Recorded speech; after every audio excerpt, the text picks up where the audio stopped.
א' ב' מחוץ לקופסה. מי רוצה לחתוך צורות בקרטון?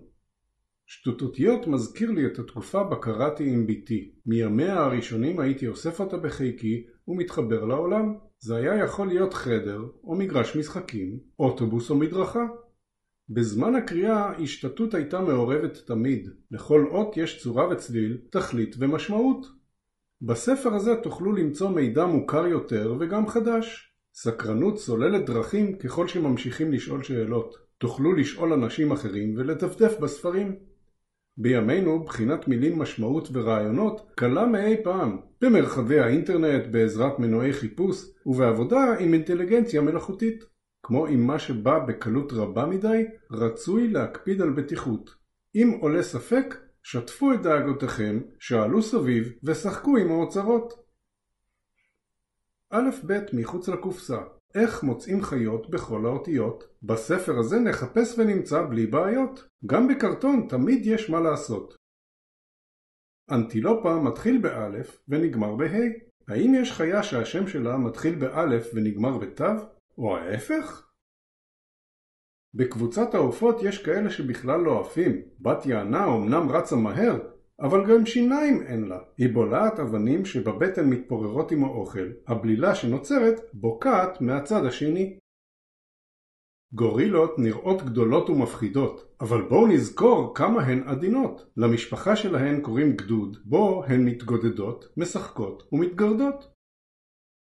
הדביבון יודע דבר או שניים. הוא דואג לנקות את האוכל בין אם זה דג שתפס או דובדבן שכתף. אם בדרך נתקל במחסום, הדביבון דוחף וחופר ומוצא פתרון.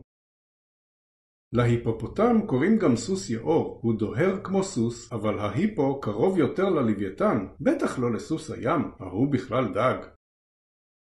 לוואלרוס ניבים ארוכים וחדים. הוא תוקע אותם כמו ווים בלוחות הקרח וצף על המים. בעונת הרבייה, וואלה, שמרו מרחק. ויכוח עם וואלרוס ודאי מיותר. הזנופוס לא זכה ביכולת זמרה זקה, אבל קרקוריו, טרלוליו ותקתוקיו הם כמו מוזיקה לאוזני. אם היה לכם כזה, הייתם קוראים לו זאביק? חדי הקרן החתיכים נזהרים בשמירה על אביזר המצח החביב. סוסי פלא שכמותם מעמיסים קרניים על המתלה עד שמהר מאוד כמו קיפוד ים הוא נראה. טווס הוא טיפוס גנדרני, הוא מטלטל בגאווה את תפארת נוצותיו לרעבה. הטווסית השקטה טורחת בצד בתפיפה סקרנית ותוהה. טוב, אולי? היאבי חי במים מתוקים, שלא כמו הלובסטר הים מלוח מדי בשבילו. יש פעמים שבהן הוא מתכסה בבוץ במרחק ולעולם לא אומר יק. כשאומרים כוס כולנו חושבים על מים. כשציפור הטרף כוס גולשת בשקט באוויר, היא פורסת כנפיים ולופתת קורבנות כאילו נפלה מהשמיים. הלטאה יכולה ללפף את זנבה סביב ענף, אבל מהציפור שתוקפת, הלטאה לא נבהלת, משתחררת לדרכה ומצמיחה זנב חדש ללא בעיה. האם המדוזה גורמת לכם לקרוא או איר? במהירות מדהימה היא מועכת דג למחית ומהמהמת לנחש מה נשך הנחש זה כמו לנער נקניקייה בתוך נעל. זה נשמע כמו ניסוי נפלא, אבל התוצאה עלולה להיות נוראה.